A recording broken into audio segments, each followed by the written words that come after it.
Seja muito bem-vindo ao canal da DLG Mídia e hoje nós estamos invertendo os papéis, né? Normalmente aqui nessa posição como apresentadora do canal, nós temos a nossa querida Lucinéia. Hoje nós estamos ao contrário aqui, a Lu como entrevistada, porque a gente tem uma história muito bacana, pessoal, para poder contar desta garota que está aqui, que hoje é um mulherão empoderada. Lu, primeira coisa, muito obrigado por ter aceitado o convite.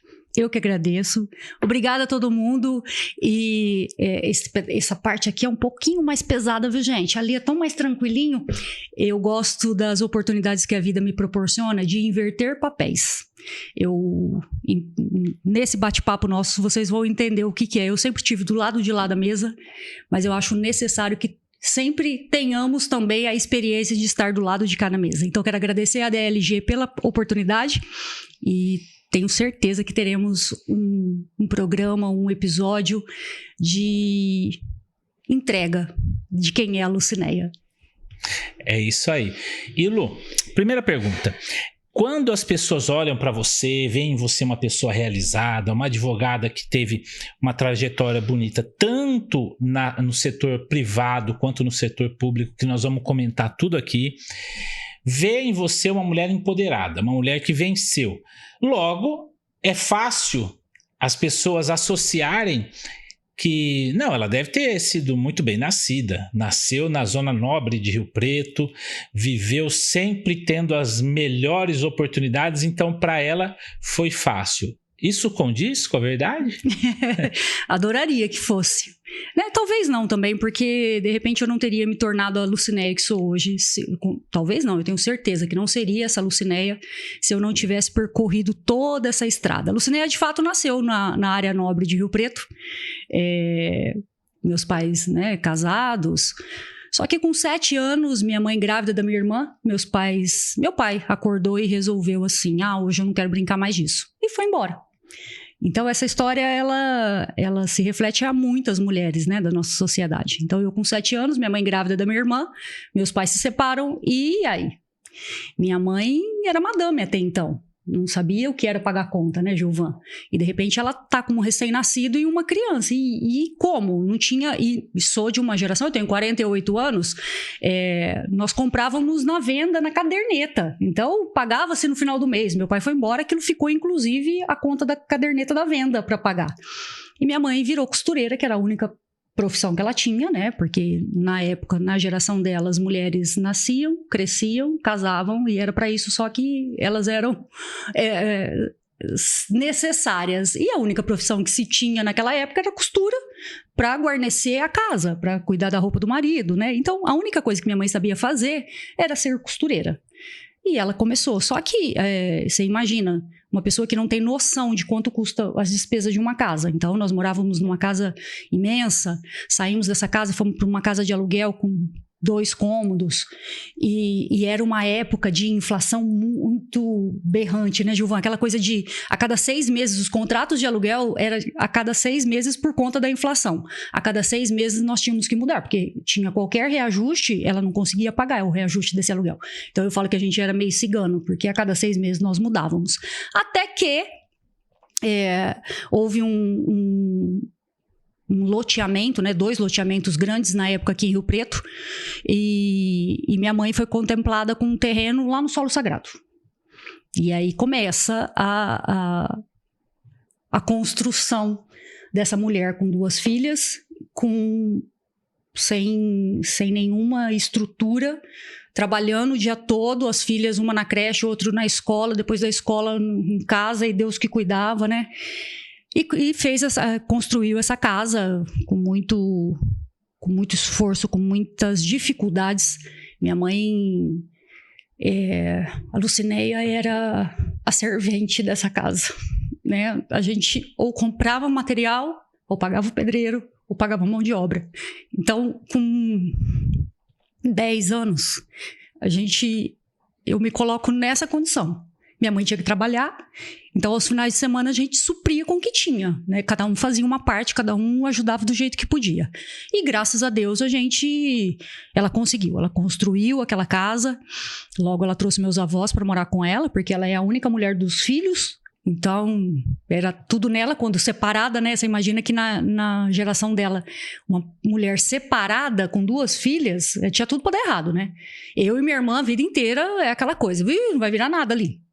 Não vai virar nada ali, porque 2 meninas com uma mulher sozinha.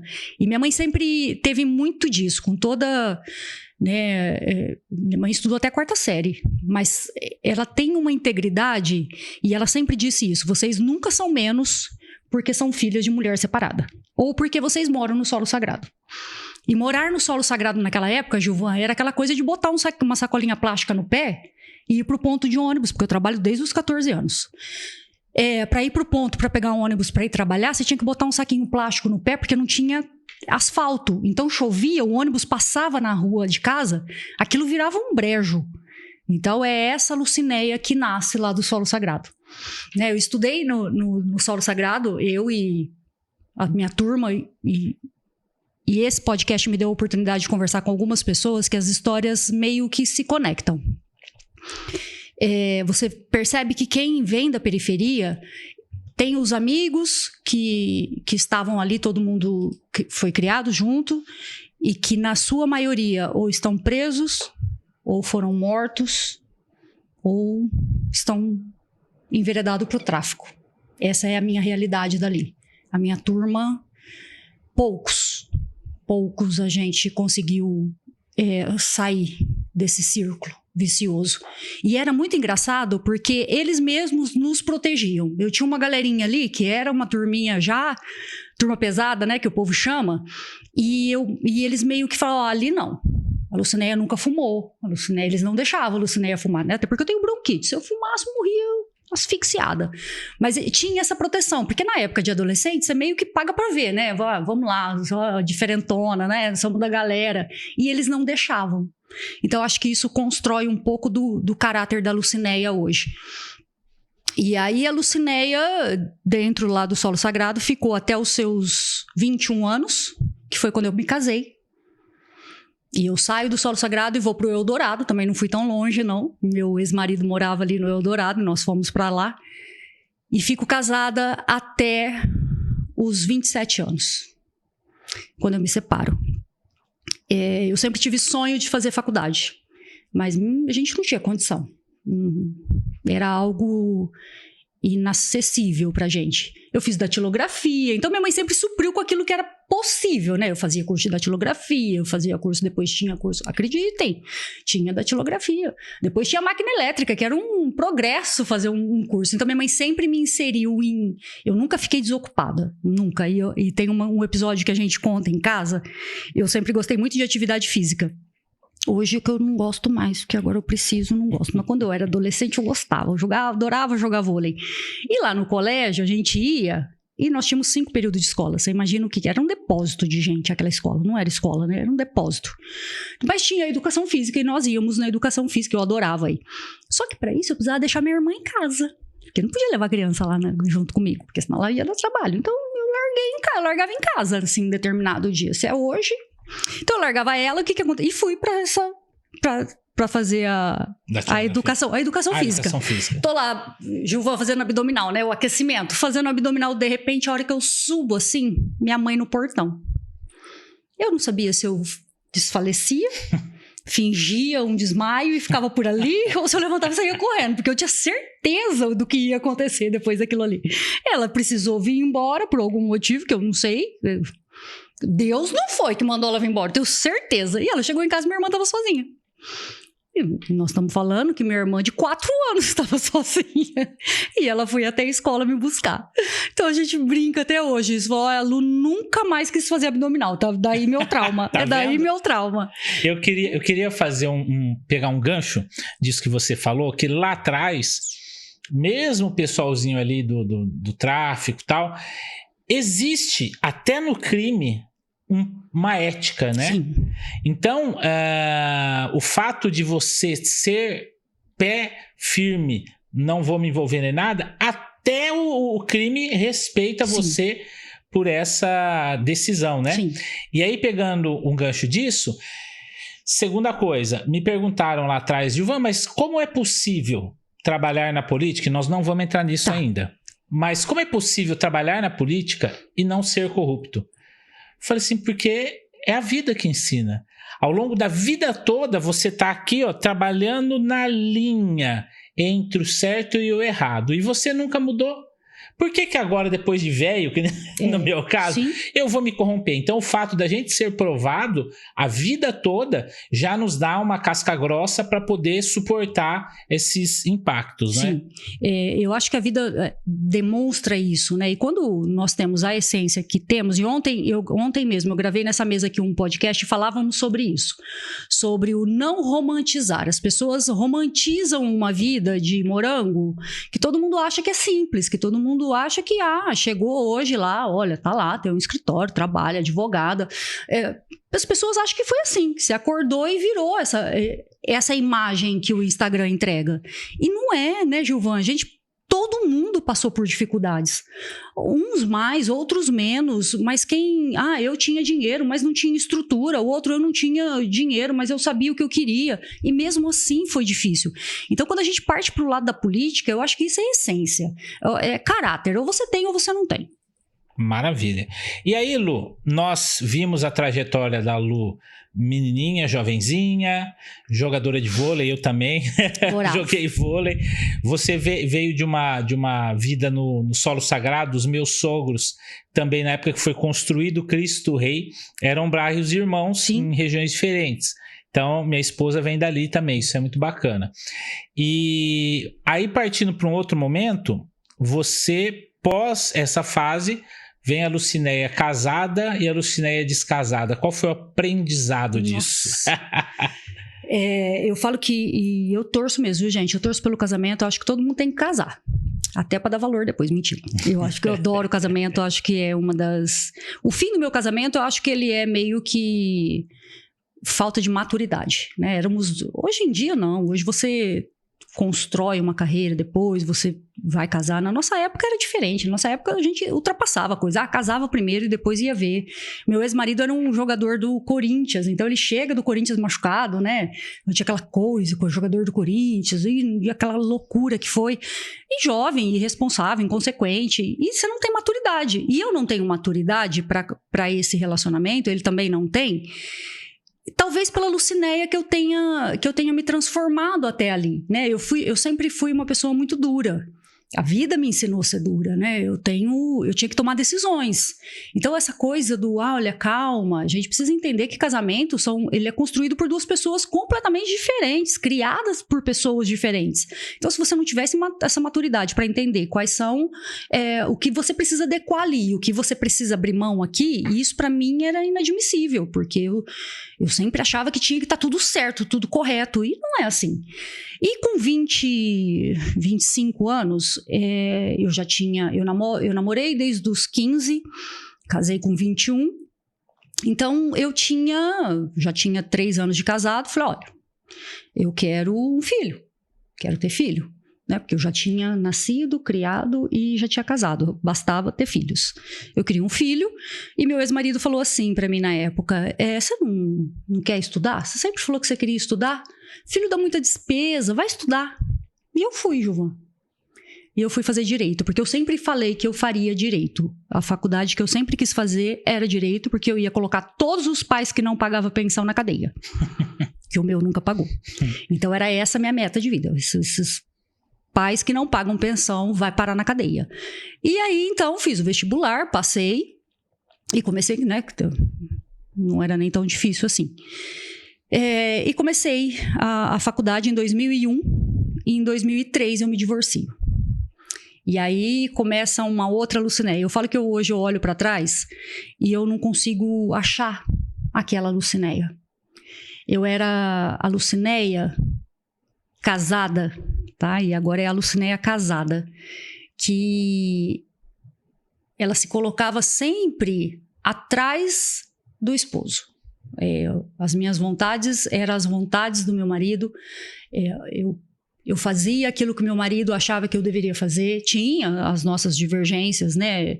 Mas eu sempre estava retraída. Lucinéia, eu brinco com as minhas amigas e clientes hoje em dia, que eu falo, eu sou a pessoa que falava pro meu marido, enquanto namorado, que o amor que eu tinha por nós dava.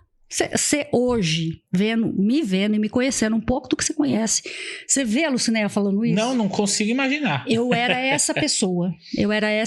E então, todas as vezes que eu quero falar com mulheres, é justamente nessa condição. Talvez a gente se coloque nesse lugar para evitar alguns problemas ou para agradar a pessoa, e com isso você vai se matando, né? Você vai perdendo identidade, você vai perdendo referência. Nós éramos um casal de dentro da Igreja Católica, nós éramos dirigentes de encontros de jovens, então a gente vivia muito aquilo ali, aquele mundo perfeito, né, que todo mundo desenha, mundo perfeito, e tanto que quando separamos foi um choque para todo mundo, porque como assim, o casal perfeito? E nós não éramos um casal perfeito, né? E eu tenho um respeito e um carinho pelo meu ex-marido até hoje. Só que as histórias não se conectavam mais. Ele tinha alguns objetivos, eu já tinha outros. Quando eu fui fazer a faculdade, a gente queria que ele tivesse feito junto, né? Mas aí não dava para pagar as duas, então faz primeiro você, depois faço eu. Mas aí a visão do mundo, ela vai ficando um pouco diferente. E foi isso que... Foi essa eu queria mais, eu precisava de mais, e eu vi que ali eu não ia conseguir, porque eu me colocava na condição de dona de casa, de ter que cuidar, muito embora ele me ajudava muito, né? Depois, nessa loucura de faculdade, você tinha estágio, então eu tinha dia de eu sair 7 horas de casa e voltar à meia-noite. Então eu sempre tive muita ajuda dele, só que as histórias deixaram de se conectarem, e a Lucinéia se divorcia. Você vê que aqui não é uma ideia de encontrar culpados, mas é sim de olhar, revisitar o passado e entender as etapas que foram nos fortalecendo, nos fazendo a pessoa que somos hoje, né?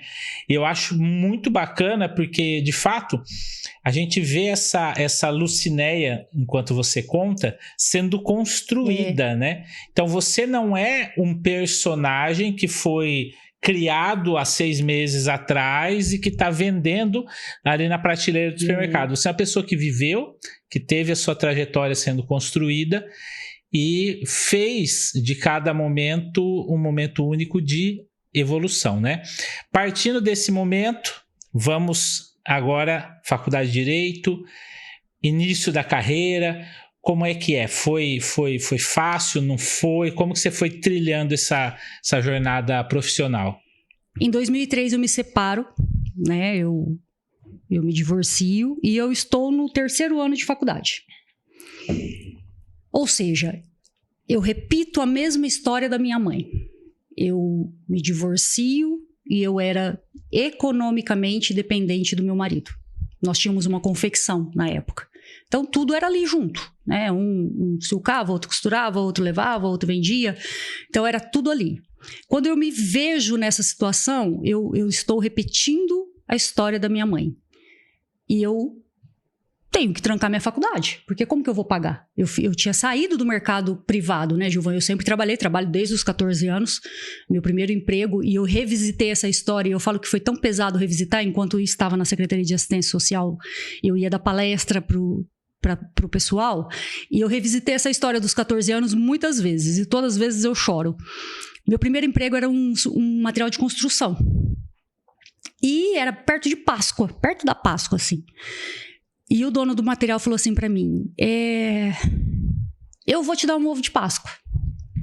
Falei, jura? Eu não sabia o que era ovo de Páscoa desde os 7 anos. Não tinha. Falei, gente, vou ganhar um ovo de Páscoa assim, ó. Aí ele falou assim pra mim, você só precisa descarregar aquele caminhão de areia. E eu descarreguei. Eu devo ter ficado uma semana doente. Não tinha condições físicas pra isso.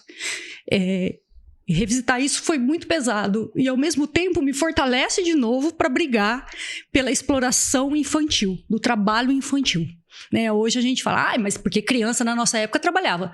Tudo bem, eu também trabalhei, mas precisava ser nessas condições? Né? E eu fui porque eu queria o ovo de Páscoa, comi, deve ter me dado um cagote, porque devia ser daquela boa qualidade. Então, revisitar esse passado me traz as lembranças de falar, opa, peraí, Lucinéia, já passou por muita coisa. Então, calma, é só mais uma etapa. E quando eu me separo, e falo isso muito para as minhas clientes, eu acho que você precisa ter noção de que a pessoa que você convive, que você está se separando, não virou seu inimigo. Até ontem ele era a pessoa que você amava. É uma pessoa que tem... E casamento não é só você e ele, tem toda uma família. O meu casamento demorou muito para acabar por conta da família do meu ex-marido. Eu tenho paixão pelo meu ex-sogro, meu sogro, né? Tenho paixão por ele. Então, eu vinha as coisas, você vinha tentando, vamos tentar mais um pouco, por conta de tudo isso. E quando termina, eu nunca tive nada. Então, para mim sair sem nada, tava beleza. A casa era dos pais dele, né? Peguei o carro que era meu e pra frente. Bola que segue, vida que segue, tá tudo certo. Tá tudo certo. A gente dividiu algumas coisas que eram palpáveis ali, mas tudo tranquilo. E eu vou ter que trancar a faculdade, porque até eu me inserir no mercado novamente, vai demorar um pouco. Fazia 10 anos que eu tava fora disso, né? Uma amiga minha, eu cheguei na faculdade e falei, gente, vou ter que trancar. E eu sempre fui aluna Caxias, a aluna chata da primeira cadeira. Sempre. Eu sou aluna de direito que chegou no primeiro dia de aula com a pasta na mão. É a carniça de direito que a gente conhece, que eles acham que vai mudar o mundo no primeiro ano. E uma amiga falou assim pra mim, não, impossível. Não, você não vai trancar. Não vai trancar, não. Deve a faculdade, depois parcela, mas você não vai trancar. Falei, não vou conseguir, porque isso é uma herança da minha mãe também. A gente não consegue trabalhar com dívida. Eu não lido bem com isso. Parece que eu vou ficando doente se eu não consigo. Então, assim, pode não ter nada para comer em casa, mas as contas estão pagas. Eu tenho... Então, isso de pensar que eu ia estudar sem pagar e depois... Nossa, isso para mim era um absurdo. Até porque eu vinha numa condição financeira diferenciada, não precisaria disso, né? E um professor Aí essa amiga minha foi falar com o professor, ela falou, professor Lucinéia, vai trancar a matrícula? Aí ele falou, não, gente, pelo amor de Deus, não dá, né? Aí ele me chamou, ele falou, Lucinéia, eu consigo um estágio para você na prefeitura. Na época, ele era o secretário de administração, hoje o procurador-geral, Dr. Luiz Roberto Chiesi.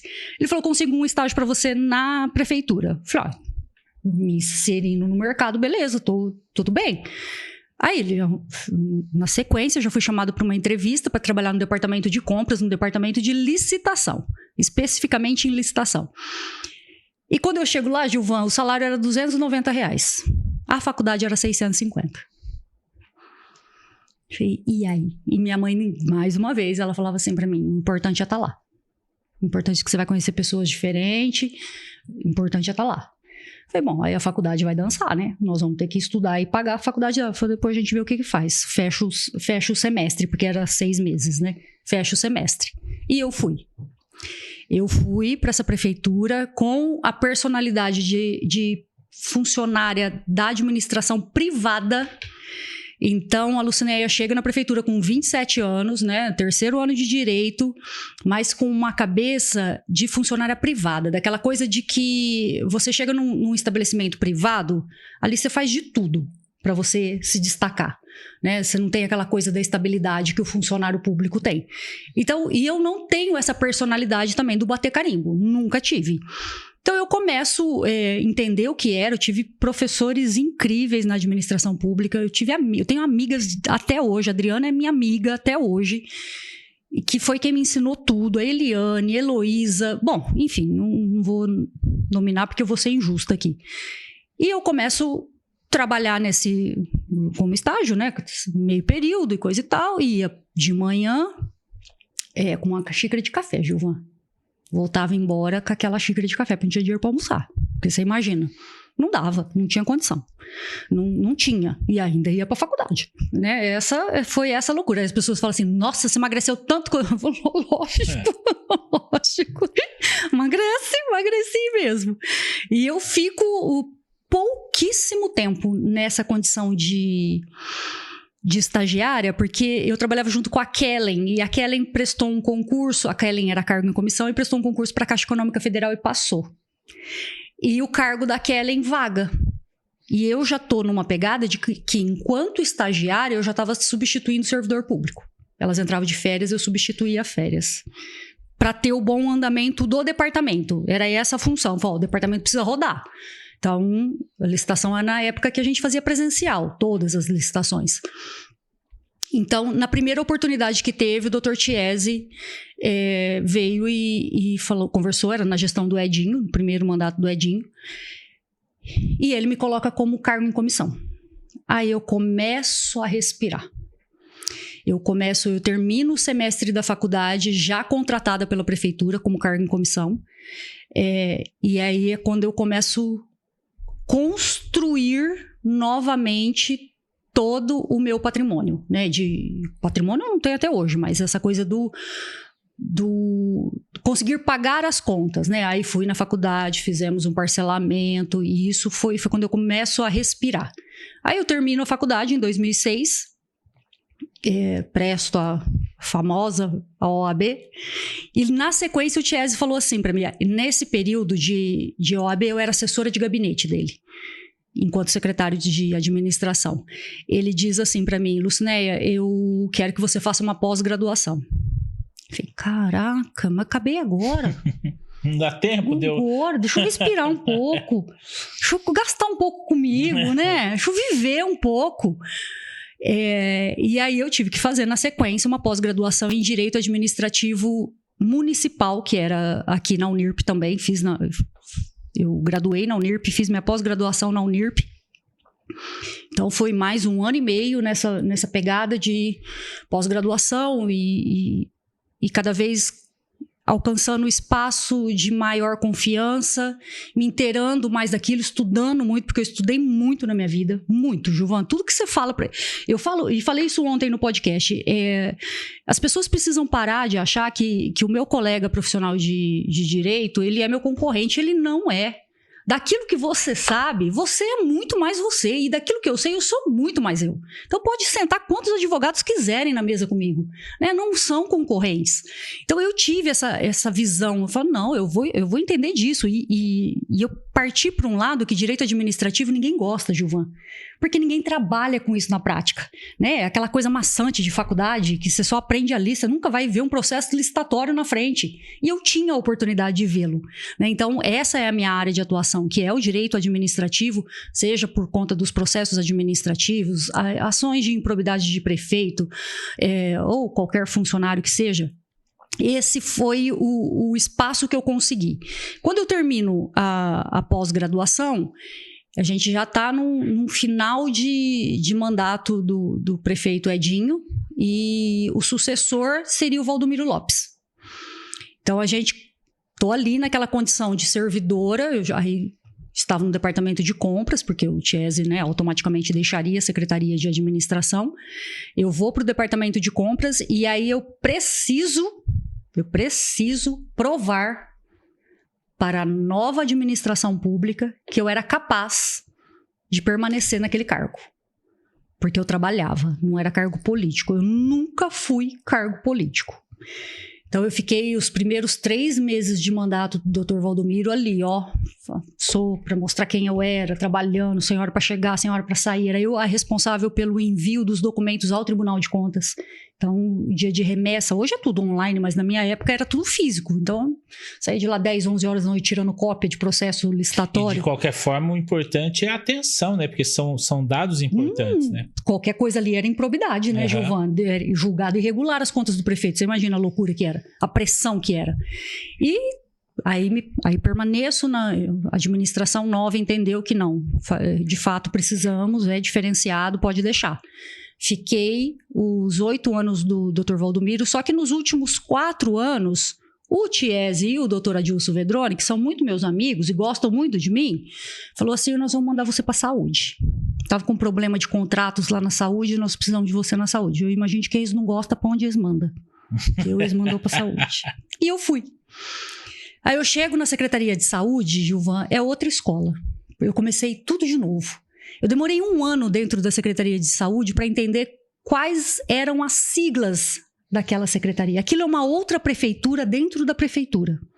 Secretaria de Saúde, ela tem uma complexidade dentro dela. Eu falei, gente, eu não vou dar conta disso aqui. E eu acho que foi mais ou menos na época que mudaram os formulários de TIS, de negócio daquela documentação Sim. que a ANS começou a pedir e tal. Sim, era tudo transformando, né? Tribunal de Contas se conectando, a proposta do governo de inovar e de trazer uma saúde diferenciada e que foi, de fato, um marco na época da saúde.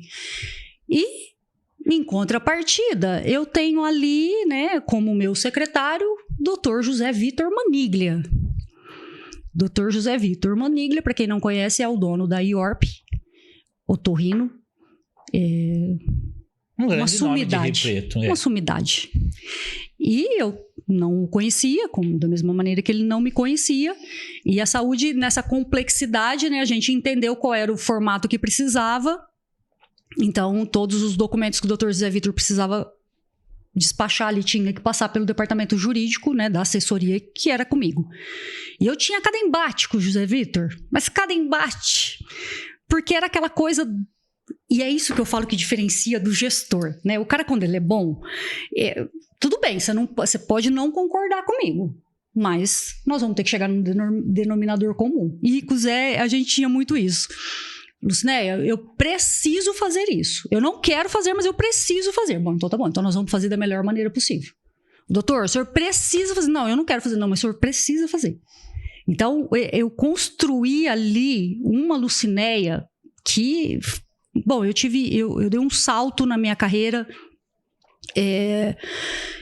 incrível enquanto secretaria de saúde. Porque eu fui acolhida ali por alguns profissionais, né? Margarete Vilela. Margarete foi uma mãe, e a gente chamava ela de mamãe lá dentro. A Margarete faleceu o ano passado. Margarete abraçou de um jeito, porque ela falava assim pra mim: você precisa fazer uma pós-graduação em Direito Sanitário. Eu falei, não, outra não. Mais uma. Não, mais uma eu não aguento. Outra pós-graduação eu não aguento. Aí ela fez eu fazer Direito Médico. Me inscrevi, fiz Direito Médico na Faceres. Não concluí.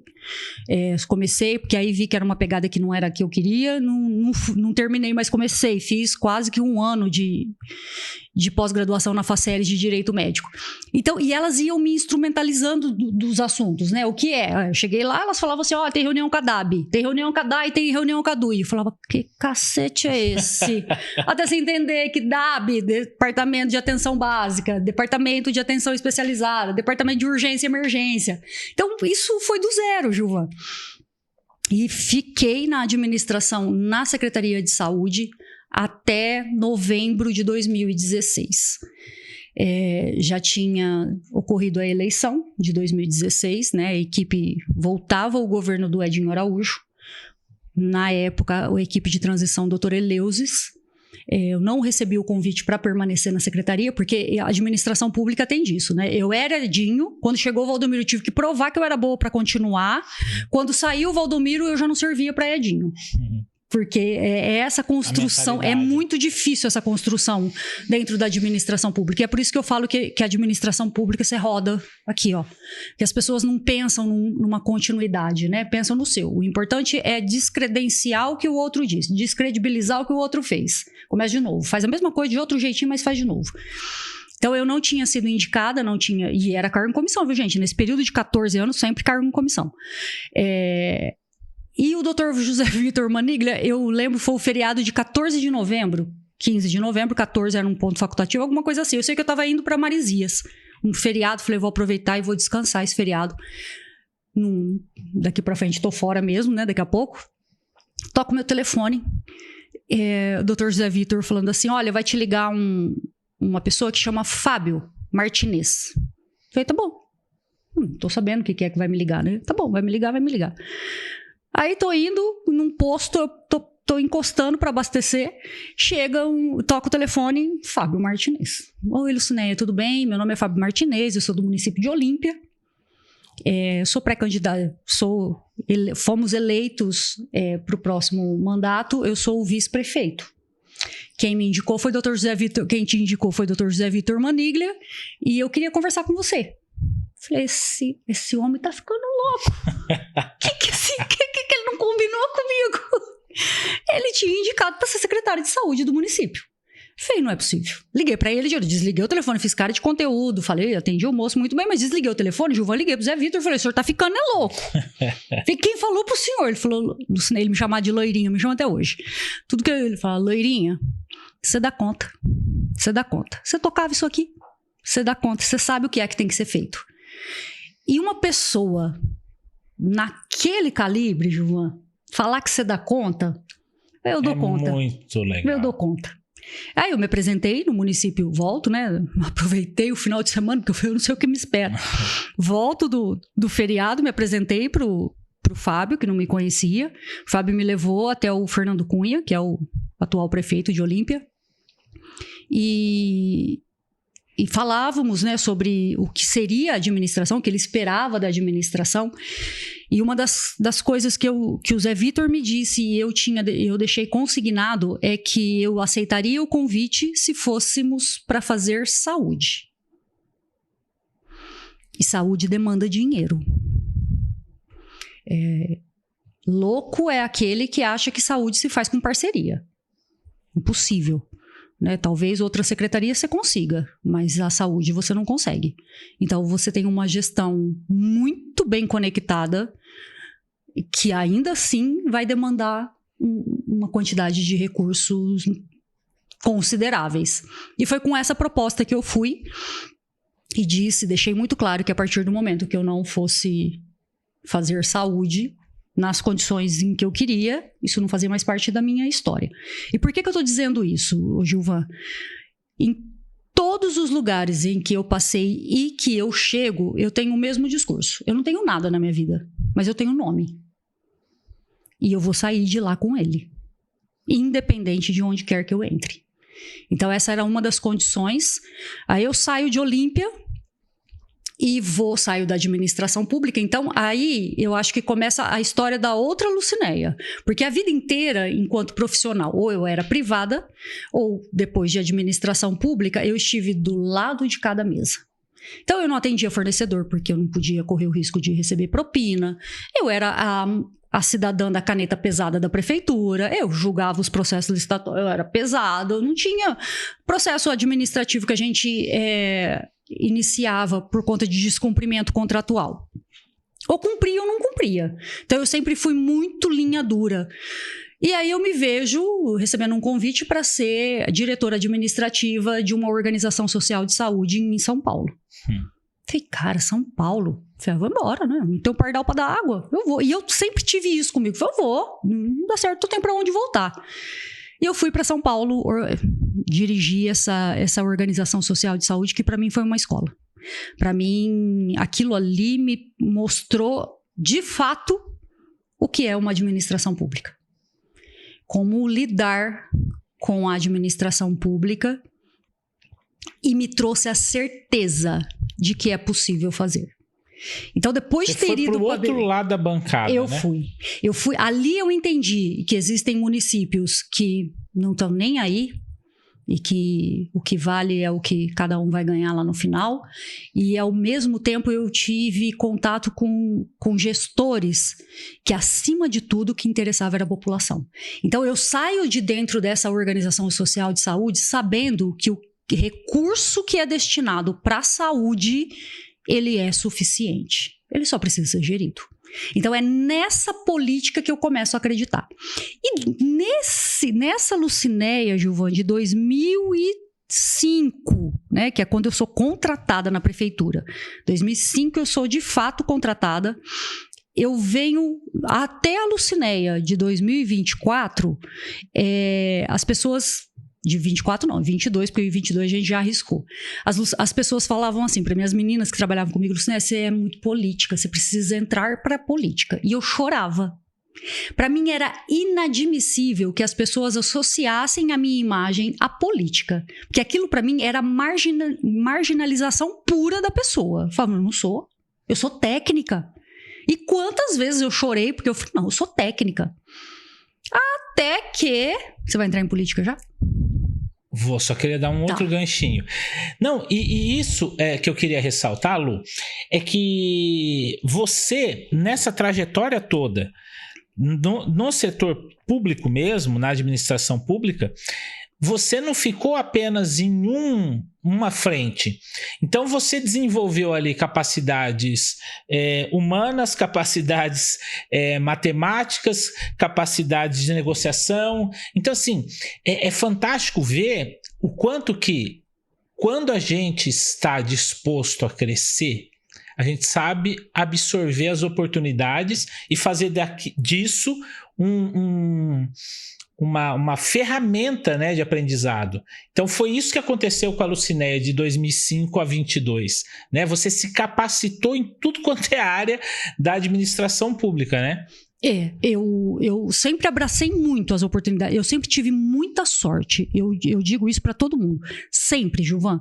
Todos os empregos que eu arrumei sempre foram empregos bons, eu sempre tive pessoas muito boas do meu lado, né? Pessoas que me acompanhavam, óbvio que umas, né? Não é todo mundo, não. Você pegou uma geração de gente bacana, eu peguei. Maniglia, Margarete. Não, eu peguei. Eu peguei. Eu ter a oportunidade, eu falo toda vez que é dia de médico, ou que é alguma coisa, ou aniversário dele, e que sai alguma coisa dele, eu pego e mando pra ele. Porque o José Vitor, pra mim, eu tenho um respeito por aquele homem e pela oportunidade que eu tive, porque ele não sabia quem eu era, Gilvan.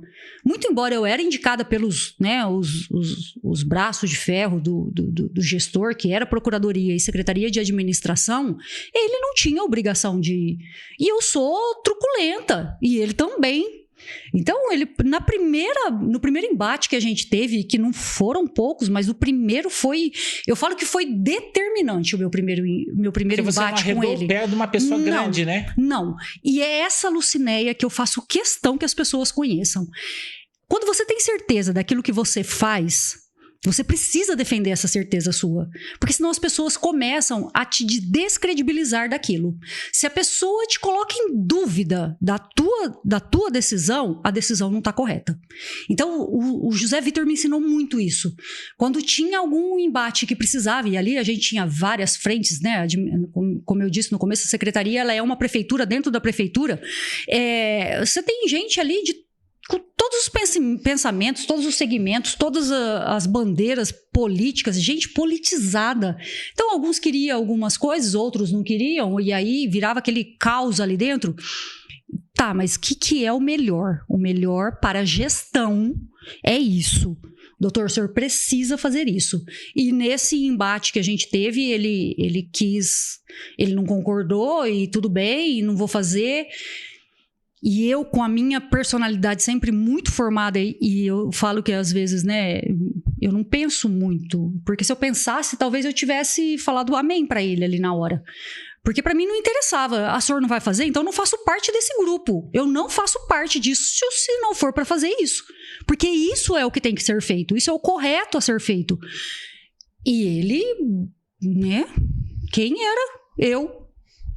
E ele bateu o pé que não ia fazer. Eu falei, bom, então está aqui minha carta de demissão. O senhor precisa assinar minha exoneração. Não, você vai assinar sim. Vai assinar sim. E eu acho que... E aí virou um caos, porque aí virou Margarete, entrava os meninos do fundo municipal, virou aquele... Pelo amor de Deus, para com... Eu falei, não. Ou vai fazer o que eu tô falando. Eu vim aqui para isso. Porque eu parto do pressuposto que se me indicaram para fazer aquele serviço é porque eles queriam que eu desse continuidade no serviço que eu fazia na prefeitura. E era aquele serviço que precisava ser feito. Se ele não concordasse, então ele que colocasse o cargo dele à disposição. Que foi o que aconteceu comigo em Olímpia. A partir do momento que eu não concordo, tá aqui meu cargo. E aí, nesse pega pra capar com ele, num determinado saí, deixei ali, fui embora, falei, olha, tô fora. E na época que era o Dr. Valdomiro Lopes, meu telefone tocou, era 3 horas da tarde, eu já tava em casa. Eu já tinha exonerado, não faço mais parte disso aqui. Toco o telefone, gabinete do prefeito, querendo falar com ele, falei, não vou. Gabinete do prefeito tá mandando, não vou. Aí até que tocou o telefone e falou, você não vai vir? Tô te pedindo, você não vai vir? Então eu tô mandando. Aí pedindo desse jeitinho, eu vou. Aí chegou, falou, quero ser lá de volta agora. Catei as coisas, voltei, cheguei lá e falei assim, dê cá um abraço, loirinha. Ele quebrou as pernas, sabe? Me quebrou as pernas. E o doutor José Vitor, a gente acolheu ele de uma tal maneira, ele passou por um acidente, né? As pessoas que conhecem, sabem dessa história, ele estava em uma viagem com um filho de moto, e sofreu um acidente, perdeu parte de uma perna dele. Tinha, às vezes, a gente é tão automático, né? Essa coisa interior nosso de falar de qualquer jeito, bem caipira. E um dia eu estava numa sala com ele, na sala despachando, e precisava fazer alguma coisa. Ele falou assim pra mim: Loirinha, eu quero que você faça esse negócio pra mim. Eu olhei pra ele e falei: pô, doutor, eu não tenho perna, porque eu já tinha tanta coisa pra fazer. Ele olhou pra mim e falou assim: eu também não. Eu falei: ó, eu não tinha... Não, mas Era essa relação, entende? O respeito. E aquele homem, a hora que tinha algum embate que tinha que ser feito, ele defendia a equipe dele. Se tivéssemos certo ou não, aquela coisa nossa de casa mesmo, que fala assim: a hora que nós chegar em casa a gente conversa, mas aqui na frente dos outros, a minha equipe é a que vale. Então eu levo para minha vida profissional esse gestor, a minha equipe. E em Olímpia foi isso. Eu tenho, inclusive amanhã eu tenho um churrasco de confraternização em Olímpia que a gente faz pelo menos uma vez por mês. É bem rotina nossa. E eu tenho essa equipe até hoje, porque era a minha equipe. Minha. E se a cara que tem que bater é a minha. Não vai bater na minha equipe, não. Então eu levo para minha vida essa escola que foi o Zé Vitor.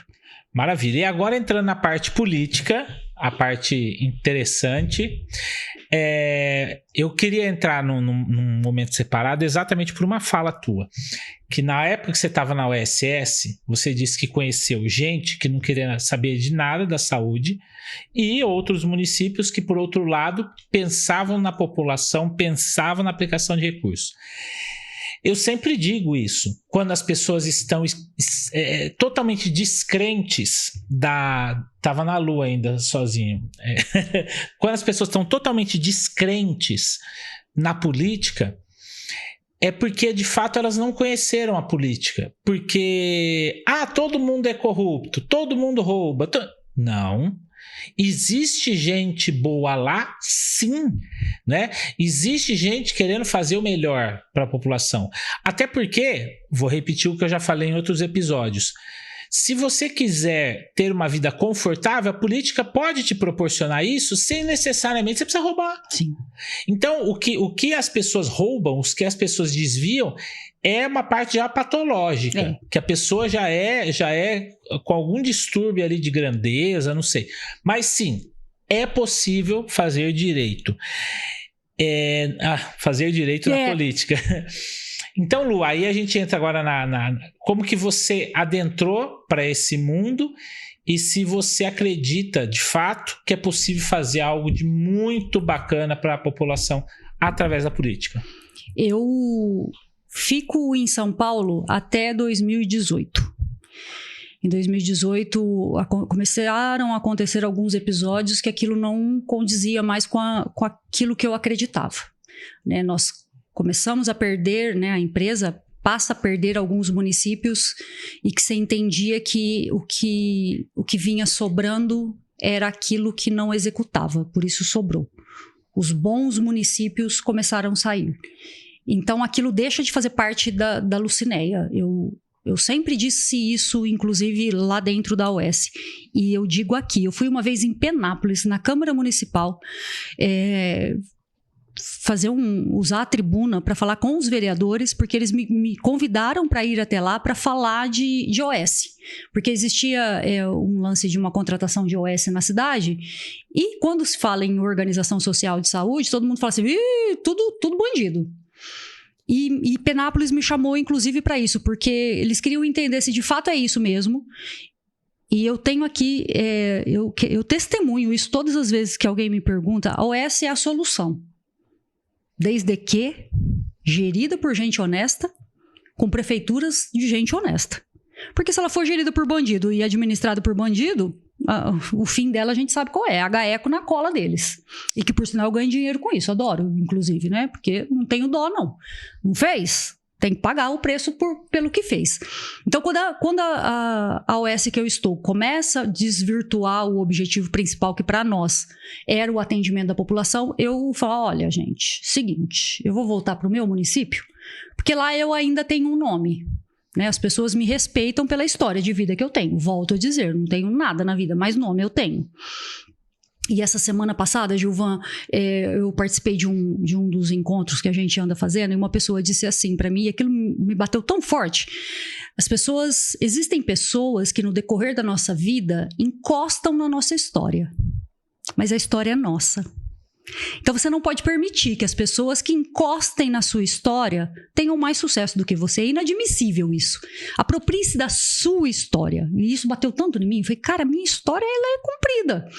Então eu falei, eu vou para Rio Preto porque eu vou advogar. Porque até então eu não tinha advogado, né? Eu tinha advogado ali dentro da administração. Eu fazia a parte toda jurídica ali, mas como cargo em comissão. Eu venho para Rio Preto e monto um escritório de uma sala. Aluguei uma sala, tava me achando.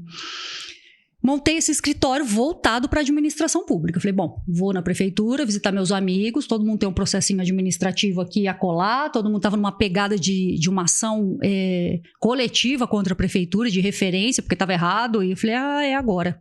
Voltei para a prefeitura, visitei os meus amigos, peguei algumas ações e comecei a rodar com isso. 2018, julho de 2018, eu recebo um convite. Fui na OAB, né, quando eu voltei, falei, olha, eu quero fazer parte de alguma comissão aqui. Aí fui muito bem recebida pela gestão do Dr. Milton Mello, que o Dr. Milton Mello também é outra pessoa, que eu tenho um carinho por aquele homem. O Milton, na época, enquanto eu assessora do Tiese, ele era advogado da Construeste. Então, receber o Milton Mello dentro de uma prefeitura, né, como advogado de uma grande construtora, era de aquela imponência daquele homem, né? O Milton, para mim, ele é a personificação do advogado. Ele mesmo, para mim é. O Milton, a hora que vocês falam assim para mim, quem é o Milton Mello? Eu acho o Milton, e eu fui muito bem recebida por ele, pela equipe, fui indicada inclusive pela Mônica, que hoje é conselheira, mas foi a Mônica que me inseriu nesse cenário. E eu fui para o Código de Ética, fui trabalhar na Comissão de Ética. E o que é isso? É um departamento dentro da OAB que avalia as condutas dos advogados que são denunciados. Então, às vezes as pessoas falam assim, advogado me roubou. Vai lá na OAB, faz uma denúncia, mas a gente vai apurar só a responsabilidade profissional desse advogado, a gente não tem o poder de ressarcir esse dinheiro. Então, era esse o processo que eu fui inserida.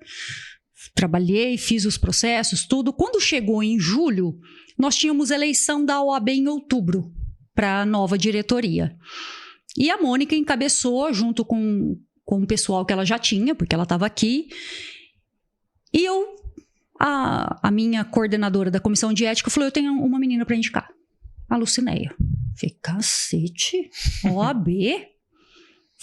Aí chamaram para uma reunião, nós fomos para a reunião no escritório do Daniel, no Vicente Romero, fizemos a primeira reunião ali, nós tínhamos 15 dias, acho que, para registrar a nossa chapa, sorteamos ali quem ia ser os escolhidos, porque são 5 componentes, formamos a chapa e fomos para São Paulo, registramos, disputamos a eleição, ficamos em terceiro lugar e recebo o convite do escritório Vicente Romero para compor a equipe, porque eles não tinham essa especialidade de direito público lá. E acho que foi um dos passos mais acertados que eu dei na minha vida profissional. Tenho um irmão, o Daniel é meu irmão. O Daniel, nosso, né, Gilvan? Nossa. O Daniel, ele tem o poder de acolher, né, aqueles...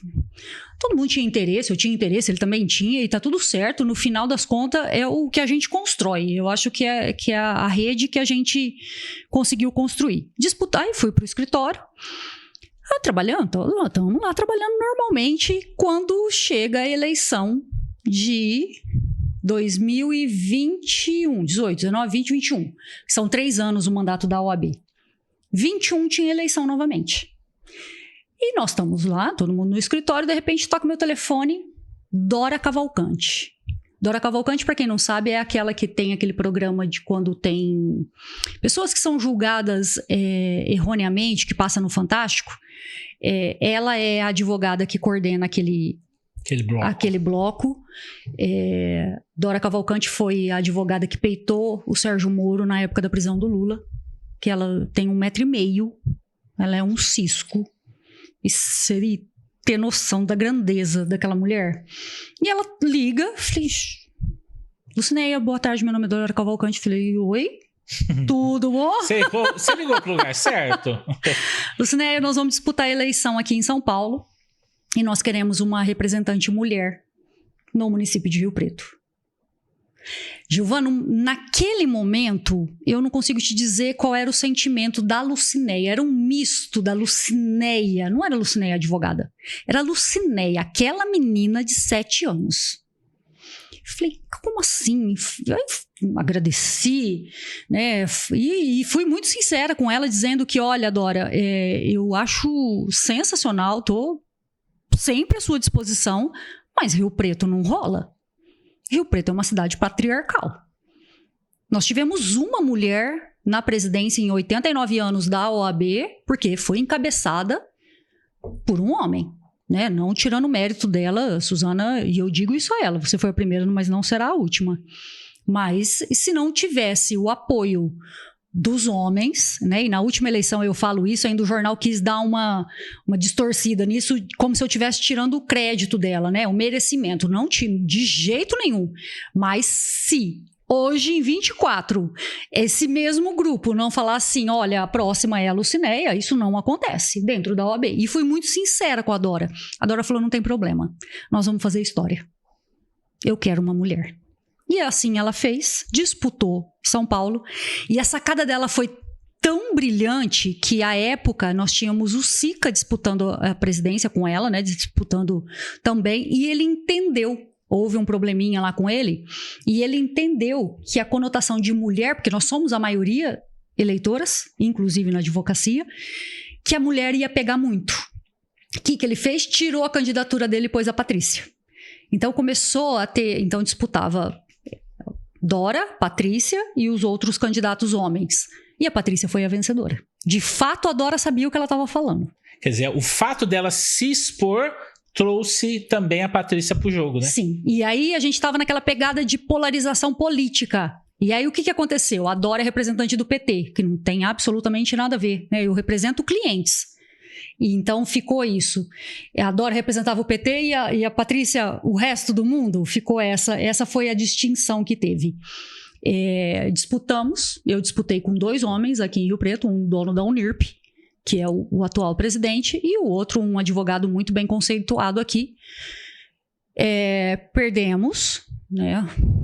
Perdemos, mas construímos um espaçozinho ali, que depois dessa eleição eu recebo o convite de Campos Machado, né, o saudoso Campos Machado. Campos, por conta dessa eleição e do tamanho da coisa que a gente tomou, porque quando a gente fala em política, né, Gilvan, essa coisa da representatividade, a gente não consegue identificar, né, pessoas que fazem, que não é só cota, não é cota. E a Dora falava muito isso. Ela falava, Lucinéia, se você é boa o suficiente para ser vice, por que você não pode ser a principal? Você é uma vice ótima. Não, eu sou a principal ótima. Não sou a vice ótima. Então ela me trouxe isso, e uma das primeiras falas que eu tive com o Campos, eu perguntei para ele se isso era cota. E ele me disse que não. Que... Muito embora a gente saiba que lá no fundo sempre tem essa conotação, mas não era o que eu queria ouvir. No momento ele me disse que não é cota, não é por isso que você está aqui, é porque a gente quer de fato o nome. E quantas pessoas gostariam daquela legenda e não o tiveram? E eu tive, né, sem nunca ter disputado uma eleição para nada, só classista, né, que não é uma eleição de majoritário, não é uma eleição global como é a de deputado estadual. E aí nos organizamos, e quando a gente conheceu você, né? O Gilvan, para quem não sabe, ele fazia tudo isso aqui para o Dr. Marcos Leles. Dr. Marcos era a minha dobrada federal, uma das dobradas federal que eu tinha, mas oficial aqui em Rio Preto era ele. E o Gilvan é quem fazia isso tudo aqui. E disputamos a eleição, fizemos o que estava ao nosso alcance, naquela polarização louca que estava, né? Porque perdemos muito espaço por conta disso, porque o nosso partido de última hora... Então, aí eu vou fazer um adendo. Na verdade, pessoal, perdemos espaço, eu acredito fielmente, na possível eleição do Dr. Marcos e da Lucinéia. A questão foi a polarização. Sim. Mesmo. Porque uma vez que o Janones, a nível nacional, recolheu a candidatura dele como presidente da República e se lançou como apoiador do Lula, toda a direita começou a apontar para o nosso partido dizendo, olha, eles são esquerda com Lula. E não era verdade. Não. O Campos Machado soltou até uma nota falando, mas isso não adiantou, porque eles estavam com muita grana. Então, assim, só para abrir um aspas nisso, se não fosse essa questão, eu tenho certeza que nós teríamos mais recursos, que nós teríamos mais espaço e ter feito muitos votos. Então, os votos que você fez, que o Lelis fez, foram muito batalhados, de fato. Sim. Nós construímos um grupo, né, Gilvan? Tanto o Dr. Marcos como nós, e o nosso eu digo que a Lucinéia, ela é um projeto de todos nós. É aquele mesmo projeto lá de 18, que a gente queria assumir a OAB para ajudar o advogado, né? Quando a gente disputa 21, a gente junta um grupo de advogados que a gente entendia que estava preocupado com a classe de advogados. Mas eu ouvia de outras pessoas dizendo que ia votar em determinado candidato porque ele era mais bonito. Eu ouvia isso de mulheres. Mas essa é a política que a gente tem, que as pessoas entendem como política. Então, disputa a eleição de deputado com aquilo que a gente tinha, na raça, porque foi na raça. Na raça. Não veio absolutamente nada de dinheiro pra gente, nada de fundo eleitoral, nada. Muito embora tivesse sido prometido, mas a gente entendeu, o doutor Campos também não é porque morreu que virou santo, não, mas a gente entende também que ele foi boicotado por um sistema, né? E tá tudo certo, porque eleição é isso, eleição a gente sempre sai maior do que entra. Então, eu não tenho, óbvio que a gente almeja ganhar. Quem que quer perder uma eleição? A eleição da OAB, eu tenho uma imagem muito forte do final da eleição da OAB, que eu vou cumprimentar o Henry. Né? Acabou a apuração de um determinado advogado que estava na mesa, saiu porque viu que ia perder, e nós ficamos até o fim. A hora que terminou, eu fui cumprimentar o Henry. E algumas pessoas falavam assim, tá tudo vendido, tá tudo combinado, tava vendendo, tava trabalhando todo mundo junto. Gente, nós somos profissionais de direito. Amanhã a gente vai topar o umbigo no fórum. Exato. Na delegacia, onde quer que a gente... Nós somos companheiros de negócio. Como que eu vou... Não é meu inimigo, é meu concorrente, ele não é meu inimigo. Então, eu fui criticada por isso, eles achavam que era um absurdo, que estava todo mundo comprado, todo mundo fazendo uma única política, mas eu fui... E essa imagem ficou muito forte, e depois dessa imagem eu recebi tantas mensagens, Gilvan, no sentido de que é isso aí. Isso é política, isso é a grandiosidade de um concorrente. Perder faz parte do jogo, alguém tem que perder. E eu queria perder? Óbvio que não, queria ter minha foto lá estampada na parede, que um dia ela vai estar. Mas não era o momento, a gente precisa também entender qual é o jogo, né? Qual é o cenário. Não era o momento, e tá tudo bem. Agora temos eleição de novo da OAB. E aí temos eleição municipais. Essa é a grande surpresa agora. Temos eleições municipais e depois da eleição, e é muito engraçado isso, gente, se vocês nunca participaram de uma eleição grande, pequena, com 2 votos, com 50 mil votos, você chegar para votar e a tua foto tá lá naquela caixinha, a hora que você digita o número, você fala... É genial, né? Cara, eu fiz pela minha nação.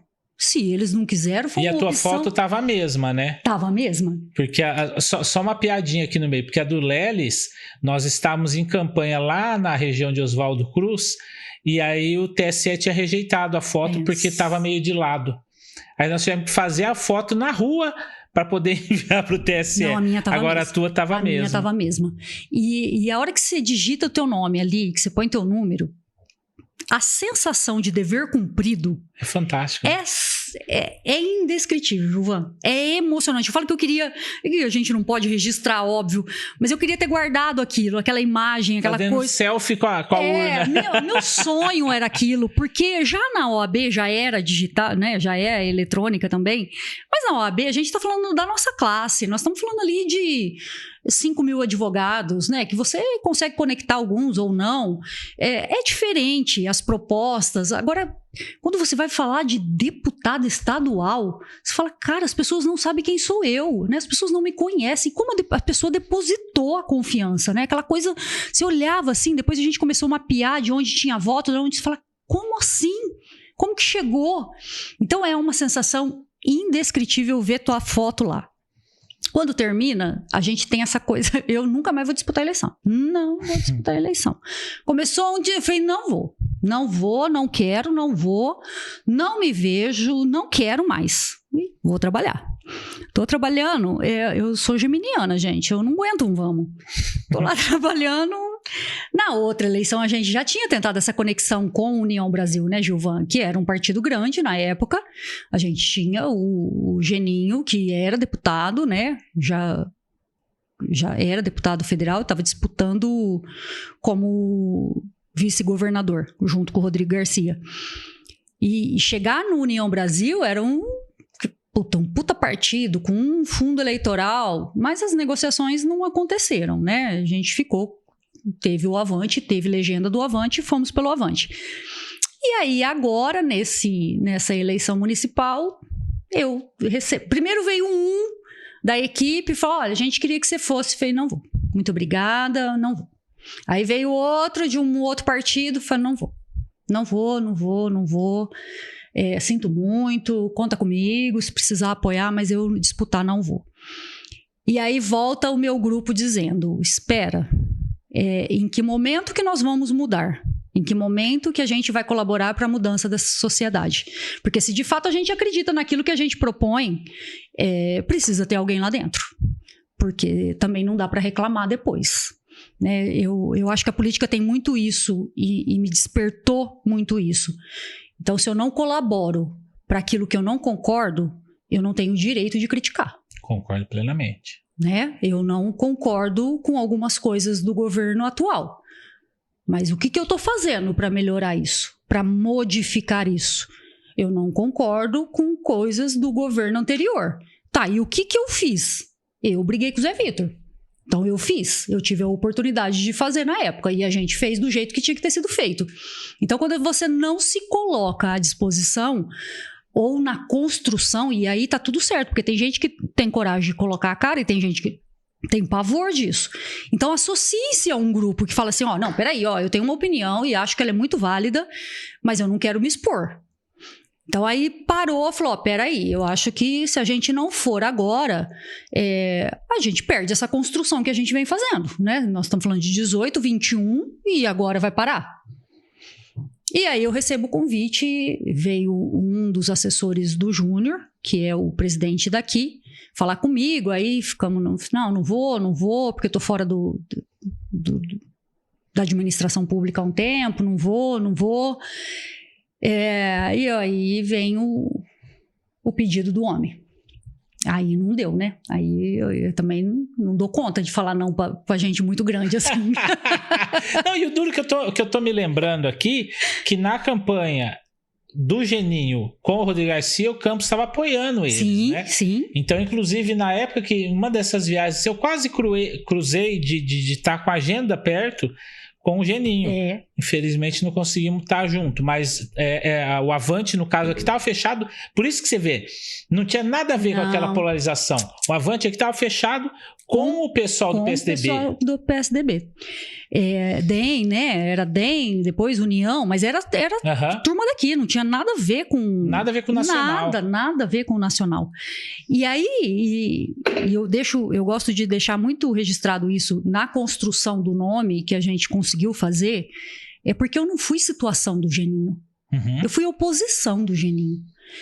Então, para mim receber esse convite do partido dele, é porque de fato ele entende que tem alguma coisa diferente ali. Porque ele poderia muito bem falar, larga essa mulher pra lá, porque essa mulher só é rolo. Igual da encrenca, né? E não foi o que aconteceu. Eles insistiram, hein, Gilvan? Nós sabemos a quantidade de vezes, e vinha um, e vinha outro, e vinha outro. Eu falei, não vou. Aí teve uma convenção lá em Olímpia, fui. Aí ele falou assim, vamos filiar. E aí filiamos, então a gente vem agora nessa busca, né, da legenda, que de fato deve acontecer na próxima semana. Então, por enquanto, eu sou pré-candidata a vereadora do município de Rio Preto. Aí as pessoas perguntam assim, né, Gilvan? Lucinei, qual é a bandeira? Porque todo mundo espera que eu sente aqui, de frente para essa câmera, e fale assim, a minha bandeira é mulher. E o nosso projeto ele é muito maior que isso. Eu falo de família, né? Não é só a mulher. A mulher ela faz parte dessa família. Muitas delas é a minha mãe. É a minha mãe que é o arrimo de família, que cria seus filhos sozinho, que precisa sair e essas crianças ficam aí, sabe Deus dará aonde, porque eu era essa criança, vai para projeto, sai de projeto, fica na rua, fica em casa. Então, é essa família. Sentar aqui para falar de violência doméstica, eu respeito quem fale, mas eu preciso falar dessa família. Eu preciso falar que para essa mulher ela precisa se sentir acolhida, ela precisa ter a certeza que existe políticas públicas dentro do município dela que de fato lhe garanta o direito de fazer essa denúncia. Porque é muito lindo, né? E eu vejo algumas coisas assim, berrantes. E porque precisa fazer, e porque é lindo, e porque funciona. Que funciona? A gente sabe muito bem, né, a falta de investimento do governo estadual junto à polícia. Como que dá estrutura para esse povo abraçar essas mulheres, dar uma condição? Nós estamos falando que se eu tiro ela lá de dentro desse lugar de violência, nós estamos largando o resto de família lá dentro. Nós estamos deixando uma mãe, um pai, um tio, filhos, sobrinhos. Tem uma turma lá naquela casa. E que muitas vezes elas saem de dentro do fórum com a sua medida protetiva, da delegacia com a medida protetiva impressa, e quando ela chega em casa ele matou todo mundo. Então, que acolhimento é esse? Então, a nossa proposta... Esse papel não é escudo, né? Não é, Gilvan. Então, é falar da saúde, né? Óbvio que eu vou falar de saúde. Gente, é inadmissível uma pessoa ter que esperar, inadmissível a pessoa precisar ir num posto de saúde e não ter remédio. Isso para mim é o fim. Né, o quanto nós estamos evoluindo, o quanto existe tecnologia hoje em dia, é inadmissível. As pessoas ligam, olha, precisando, não consegue falar, não consegue adiantar. Você fala, cara, eu preciso falar de saúde, mas eu preciso estar lá para falar de saúde. Não adianta eu espernear do lado de cá. Do lado de cá, o máximo que a gente vai conseguir é um bom relacionamento e uma ajuda de um filho de Deus de vez em quando. E por que não estar lá? E quando eu vejo a política como um todo, usando como pano de fundo, né, essa coisa de defesa da saúde, defesa... Eu falo, cara, e de fato, o que você fez para mudar? Educação. Tua mulher é da área. Eu não preciso te dizer o que é, né? Que geração é essa que tá aí, gente? Assistência social, né? Políticas incríveis para serem executadas. Por que não é prioridade assistência social? Por que não? Cultura, Secretaria da Mulher, eu tive a oportunidade de conhecer a administração pública, né? É o que você falou, eu me criei ali dentro, eu sei exatamente, eu passei por várias áreas para entender o que é. Então eu acredito nessa política possível. Para mim é inadmissível que as pessoas usem a Zona Norte como bandeira para a época de política. Nunca passaram lá no Linhão. Nunca foram no Pinheirinho. Não sabe o que é a Rua da Feira. E aí usa a Zona Norte. Porque é a população, né? Ali que está a massa. E hoje, quando eu tenho ali as vizinhas, né, da casa da minha mãe, que a gente fala, olha, provavelmente eu vou disputar a eleição. Provavelmente eu vou disputar. É isso. A gente precisa de alguém daqui, alguém que saiba o que é. As mulheres da Zona Norte têm muita garra nesse ponto, né? Tem. Então, eu acho que até o gancho que nós fizemos no começo, eu vim da Zona Nobre. Sim, a Zona Nobre hoje é a Zona Norte. Sim. Pelo ponto de vista de quem realmente domina em termos de número de habitantes, Rio Preto é lá. Sim. Então, a gente tem que ter um olhar lá muito grande. E você veio de lá, né?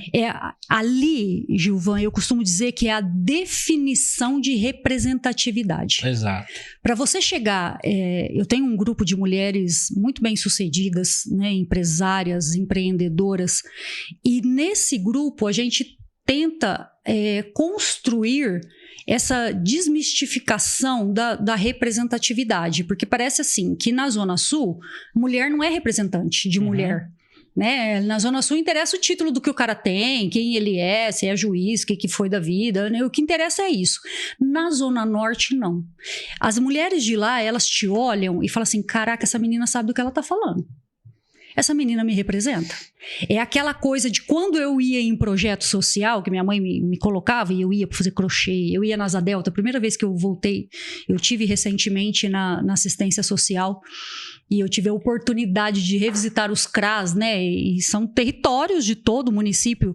E o primeiro lugar que eu fui foi a Asa Delta. E a Asa Delta, minha avó me levava para fazer crochê, tricô, porque ela precisava me ocupar, porque senão eu ficava na rua o dia inteiro, você imagina? Então eu ia com a minha avó. Entrar dentro do Asa Delta, agora nessa condição de palestrante, Gilvan, é uma sensação de falar assim, cara, obrigada, vó. Eu cheguei aonde eu almejei, muito mais. Eu acho que eu ultrapassei os sonhos que eu tinha enquanto criança e adolescente. Eu cheguei muito longe para aquela menina que era meio que designada a ser ninguém. Então, essas pessoas, essas mulheres se identificam. E eu tive essa pessoa. Eu, enquanto criança, lá na escola de 5 períodos do Solo Sagrado, num dos períodos a gente teve uma visita de uma delegada chamada doutora Suzana, primeira delegada da mulher aqui. Suzana chegou naquela escola para dar uma palestra, para dar uma cutucada mesmo, para falar, vocês estão achando que vocês são quem aqui dentro? Para explicar o que é o crime, né? Porque a gente vivia aquilo de uma maneira tão velada naquela época, né? Muito menos. Aquela mulher, a hora que eu vi ela entrando assim, Gilvan, ela é uma italianona, pensa, delegada, de né? presença. Não, a bicha, eu olhava aquela mulher assim, ela tava numa saia poá, eu não esqueço até hoje, a Suzana tava numa saia poá toda drapeada, assim, falava, gente, eu assim, sentadinha na quadra, eu olhava pra ela e falava, quando eu crescer, eu quero ser igual a essa mulher. E aí eu começo a fazer a faculdade, Suzana é minha professora de Direito de Família. E ter a Suzana como referência de direito de família, né? E ela chegava e contava, porque ela foi nomeada a primeira delegada mulher, né? Quando surgiu a delegacia da mulher. E ela falava, tive hoje, já chegou um cidadão lá que bateu na mulher, cheguei, meti a mão na mesa e bati no meu peito, falei, bate em mim agora. Aquilo era um show à parte ter a Suzana. Era aquela coisa de te colocar naquele lugar. A representatividade. Eu vivi essa representatividade. E aí, no gancho da assistência social, os primeiros meses de assistência eu fiquei na casa de conselhos. E dentro da casa de conselhos tem o conselho da pessoa idosa. E a Suzana era componente desse conselho. Eu falei, cara, eu de fato vou poder olhar para ela e falar, professora, eu cheguei lá. Eu assumo o cargo na assistência social numa semana. Na outra semana, a Suzana é internada. Tínhamos reunião na outra semana, a Suzana falece. Eu não tive oportunidade. Eu não consegui falar para ela que eu cheguei lá. Mas a hora que chegou a notícia, né, de que a doutora Suzana tinha falecido, eu falei, cara, aonde a senhora estiver, saiba que se a senhora não mudou a vida de ninguém, a minha a senhora mudou. Então, quando eu falo de Zona Norte, Gilvan, é essa representatividade que eu busco.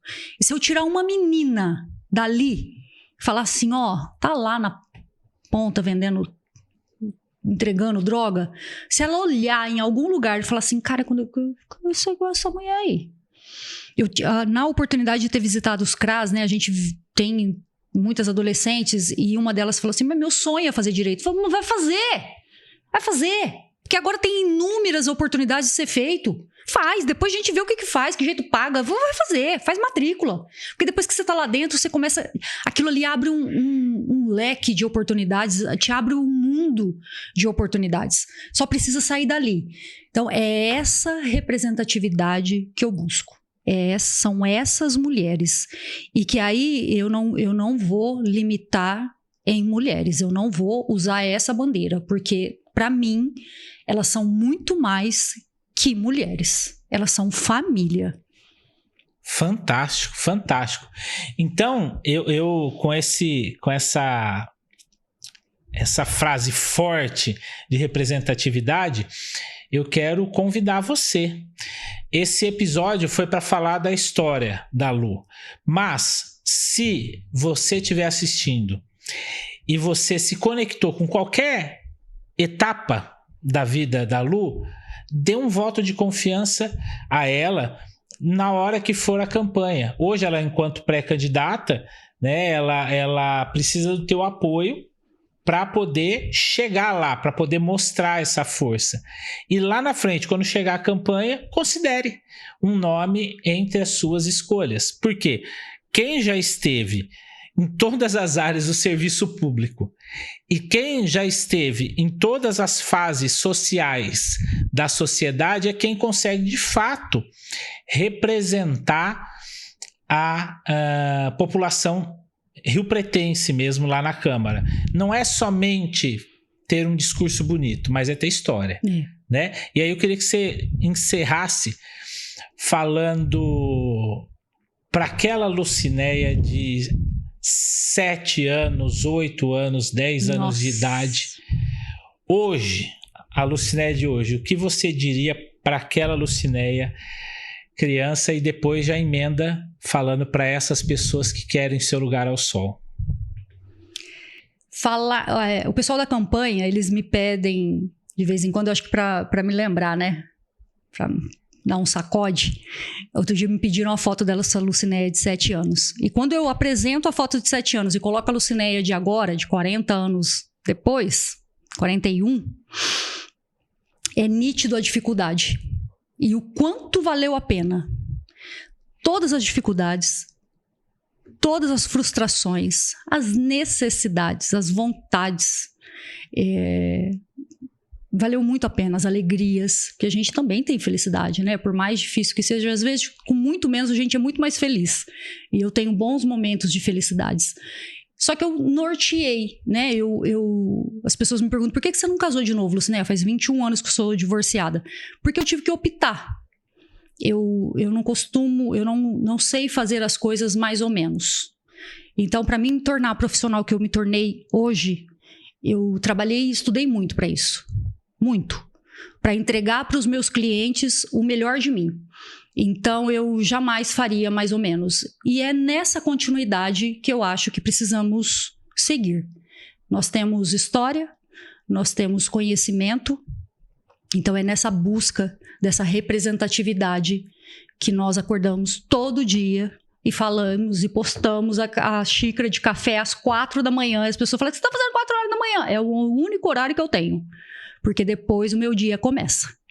Então, é sobre isso, é criar essa conexão com vocês e que possamos, né, tratar de assuntos que interessam a nossa sociedade. Não falar mal do outro e apontar isso, apontar aquilo, que a rede social de fato entregue aquilo que é necessário. A gente precisa parar com essa coisa de romantizar a vida de todo mundo, que todo mundo é feliz, todo mundo é perfeito. Não é. E quais são os pontos que a nossa cidade merece melhoria? Por quê? Que bairro que você é? Qual é a tua residência? O que falta no teu bairro? Por que não construir essa rede para tratar desses assuntos? E não só o café, o chá. Não, vamos falar, olha, no meu bairro não estou conseguindo consulta. No meu bairro não consigo cesta básica. Ou no meu bairro tem buraco. É isso, essa é a eleição, né, Gilvan? Quando tem chamadas em grandes emissoras e fala isso, o TSE mesmo fez uma postagem dizendo, essa é a eleição da vaga do postinho, da vaga da escola, do buraco da rua. É essa a eleição. Então, que possamos, depois de outubro, falar assim, olha, a minha rua tem problema, mas eu fiz o que eu precisava fazer para mudar isso. Agora, não falar, olha, eu não quero saber. Não querer saber, eu acho que é muito pouco. É isso aí, pessoal. Lu, muito obrigado mesmo pela tua presença aqui. Tua história é incrível e ela vale a pena ser compartilhada para todo mundo. E você que nos acompanha até agora, não deixe de se inscrever aqui no canal, deixar o teu joinha, colocar aqui nos comentários suas dúvidas, sugestões, até mesmo críticas. Tá aí aberto os comentários para você fazer também. E se houverem perguntas, a gente transfere para a Lu depois e num próximo episódio possivelmente respondemos, tá bom? Muito obrigado por ter nos acompanhado, um grande abraço e até mais.